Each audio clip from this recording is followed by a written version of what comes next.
For the few weeks after its release, Elden Ring turned me into a troglodyte that was incapable of performing simple tasks such as looking away from the monitor. Apart from being fun in a traditional sense, it was also a good lesson in resilience, as well as an interesting dive into my own ego, mainly because of this guy. But as much as I enjoyed my time in the Lands Between, there are a few things, both good and bad about this game, I'd like to discuss. Because I'm of the opinion that it's possible to like something while also acknowledging that it has flaws. Yes, I know it's very hard to believe, but just know that the purpose of this video isn't to nitpick, or even worse, change your mind. I just think that even though I like this game a lot, there are plenty of valid things you can criticize about it without making shit up. How is this fun?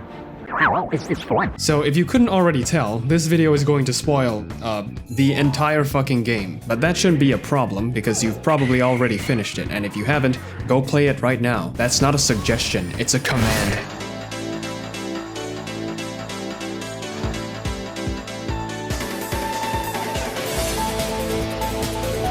Now, it's very rare that a game is able to completely suck me in to the point where I transcend the need to leave my home, and it's usually due to one of three reasons. 1, the story is so engaging and interesting that I'm unable to function without knowing how it ends. 2, the world of the game is so immersive and fun to explore that I'd rather be there than live my own life. Or 3, the core gameplay loop is so addicting that I lose any perception of time the moment I open the game. And for the most part, I'd say Elden Ring falls under camp number B, although it does do pretty good in the other two departments as well. So what exactly makes the world of Elden Ring feel so vast? Well, for starters, Elden Ring uses the very obscure and secret game design technique of not marking out every single fucking thing on the map for you. Because who doesn't love following a yellow line? Now this is immersion. Elden Ring takes full advantage of its player's ability to learn and lets you discover things for yourself as you run around. As you play, you'll eventually understand that there are all kinds of structures and dungeons around the map which offer varying levels of suffering, and the game will often surprise you with its special encounters. Would you like to enlist the aid of a senile old man to find a dungeon, or help a talking jar out of the ground by spanking him, or accidentally take a lift that leads to the funky zone?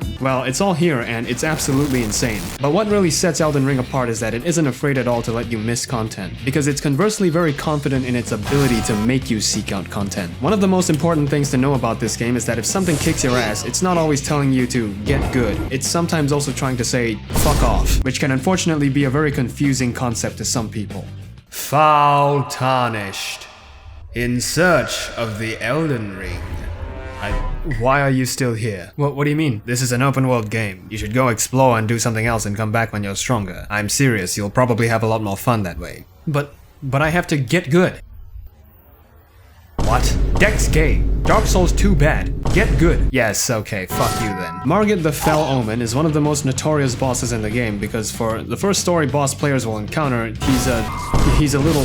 he's kind of coked up, and I think the idea was for players to get stuck on him and decide to go try something else, which is actually contrary to Dark Souls and Sekiro, where what you see is more or less what you're going to have to deal with. Unless its name is Dark Beast Parl, because fuck you for getting kidnapped, I guess. But you can probably see how this could lead to some frustration from veterans of the series, because don't forget, Elden Ring is really just Demon Souls 7. This idea of motivating the player to explore by putting them in the ground is pretty unique, and once you understand what the game is trying to beat into you, it's quite easy to get into the groove of things. And because getting stronger is such an important aspect of the core gameplay loop, you start to seek out any semblance of help you can get, scrutinizing every detail and area on the map, and you really feel like you're on your own personal magical girl adventure. But all that being said, this system is not without its problems. If you pay close attention to the rewards you get for killing stuff and equate it to the amount of suffering you went through, you might notice that the correlation isn't exactly perfect. So let's say I decide to give up on fighting Margit for now and want to find some other stuff to do.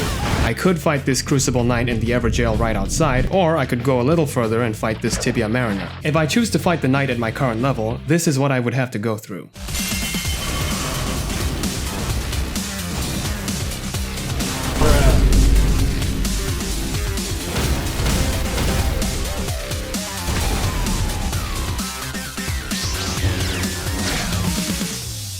Killing him gives me 2100 runes and a faith spell. Pretty good, right? But what if I told you that the Tibia Mariner, that lets me alt-tab the game mid-fight to start the recording, gives more runes and a summon that is much more useful in general? The thing to note about exploration is that you have to kind of test the waters before you decide to really commit to doing something. And with that in mind, let us pay a visit to this cool area I just found called Caelid.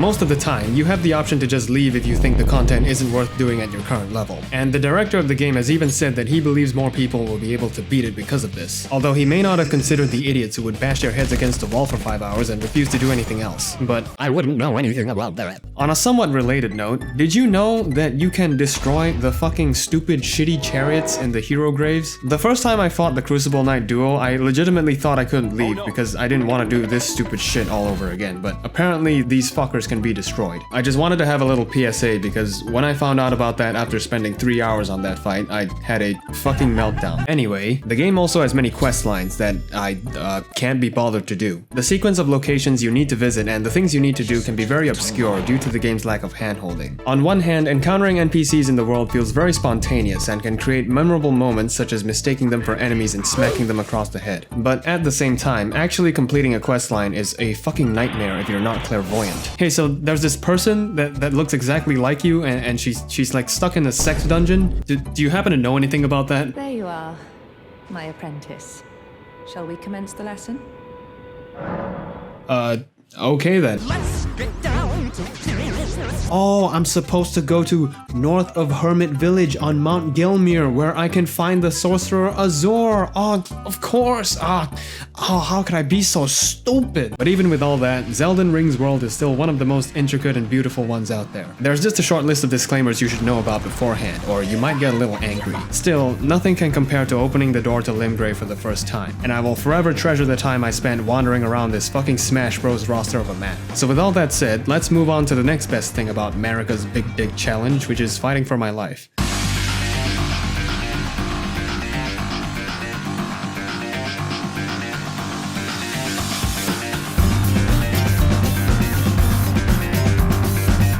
If you think about it, the combat in FromSoft games has always followed the simple formula of hit and don't get hit, except for Sekiro, which came with a free rhythm game. This is a simple idea on paper, but the depth of the combat has always been from the number of ways the enemies can disintegrate you. And Elden Ring has two major differences from Dark Souls 3, the first being all new ways to remove your enemies from existence, and second being the ability to issue PhDs, which stands for permanent hit damage. In terms of building your character, there are more weapons and spells in the game than the slurs you will be called in League of Legends. But for all the variety the game offers, it can sometimes feel like there are only 5 builds. And let me explain why. The quality of weapon arts ranges from borderline game-breaking to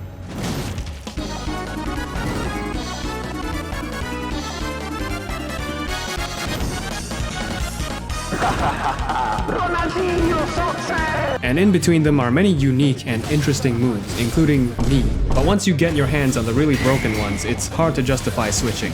Similarly for magic, you'd think that the spells with higher stat requirements would be stronger, but no, sometimes it's a fucking scam. Oh boy, I can't wait to test out this new spell I got.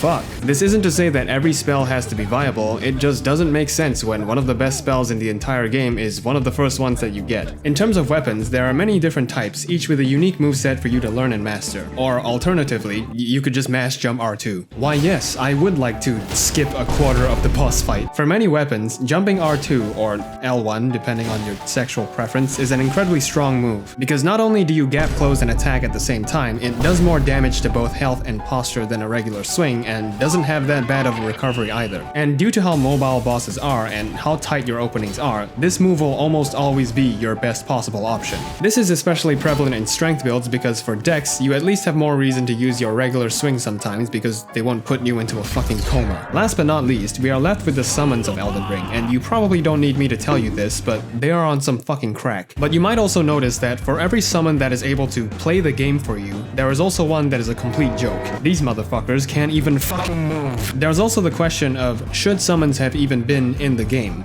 and honestly, I don't really care.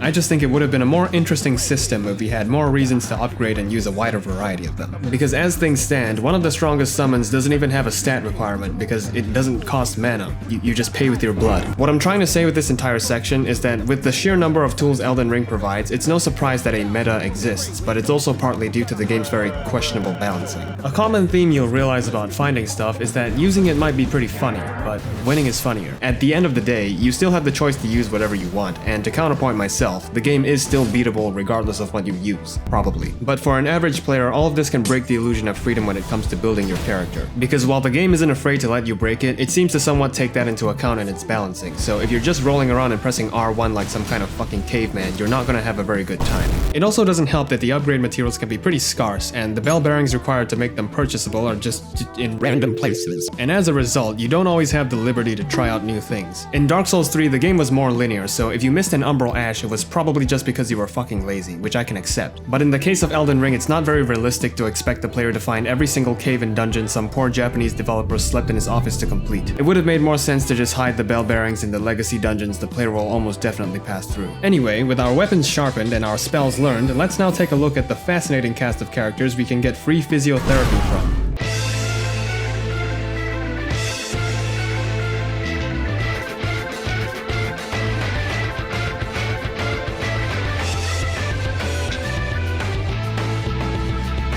The one thing that most people know about Elden Ring and Dark Souls in general is that they're kind of hard. However, the important thing to remember is that every encounter, no matter how difficult, is scientifically engineered to be beatable. And for me, the highlight of every Soulsborne Rings Die Twice game has always been the boss fights, and I think most people would agree. Yet in the case of Elden Ring, the only thing fans seem to be on the same wavelength with regard to the bosses is that Soldier of Godrick is the best one. This game has an insane variety of enemies, and encountering one for the first time is almost always an interesting or memorable experience. The fuck? Yet the game seems to struggle a bit when it comes to their placement. You see, Elden Ring actually has this interesting new system inspired by Yakuza Kiwami called, Tree Spirit Everywhere. A common complaint I hear is that the game falls off towards the end, and I think a big contributing factor is how front-loaded the bosses are. And to show you what I mean, let's take a nice ride across this very inviting lake.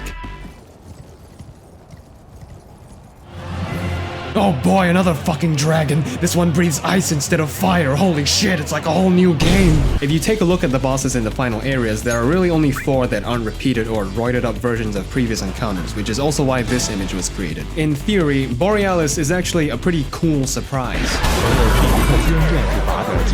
But in reality, any excitement quickly dissipates when you realize it's the same fucking dragon you've already beaten 5 times. And it's the same for many other bosses, especially the fucking Asylum Demon that they sent to church. Yes, they used the boss from Dark Souls 1. Another thing worth mentioning is the design of the bosses. Now, boss fights in the older games have always been about analyzing movesets to identify openings and then actually applying that knowledge in real time. But there seems to have been a change in the way they balance the fights in Elden Ring, presumably because of all the extra shit the player can do. And it's very weird that the punish windows aren't as consistent as they used to be. You have bosses like Margit and Maliketh, where pretty much every interaction requires you to guess if he's gonna continue his fucking Twitter combo on you. Oh, you thought you were playing Elden Ring? This is actually Elden Gear Strive.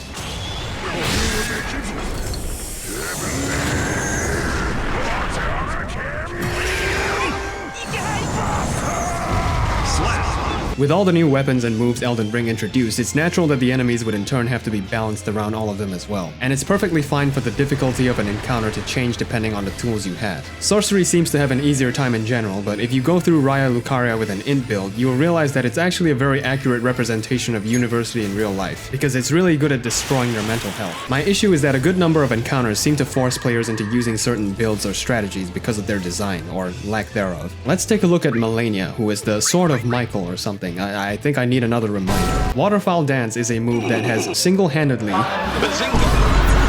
terrorized the entire community. As of the time this video is being made, the most reliable method to avoid it with just your feet requires you to be far enough from Malenia for the initial flurry to miss, which I would gladly do if this fight didn't require me to do damage. Your win condition as a melee build of being near enough to Malenia to punish her becomes something that she can just instantly kill you for. Again, it's just a guessing game. Is she going to decide to end the fight if I go in for this punish? I don't know, let's find out. So how do you clear this fight using pure strength or dex? Well, just use the most broken weapon art in the game. You can find it here. Like and subscribe for more epic Elden Ring guides.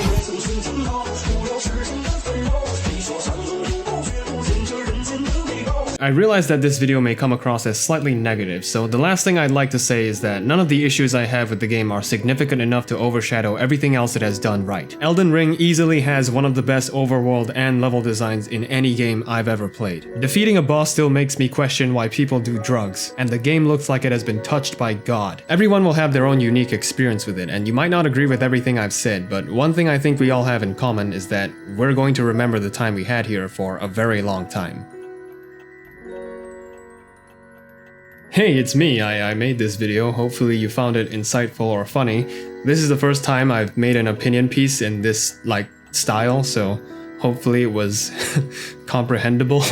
Anyway, thanks for taking the time to watch my video. Your like or share would be greatly appreciated, and if you want to see more fucking content like this, do consider subscribing. Until we see each other again.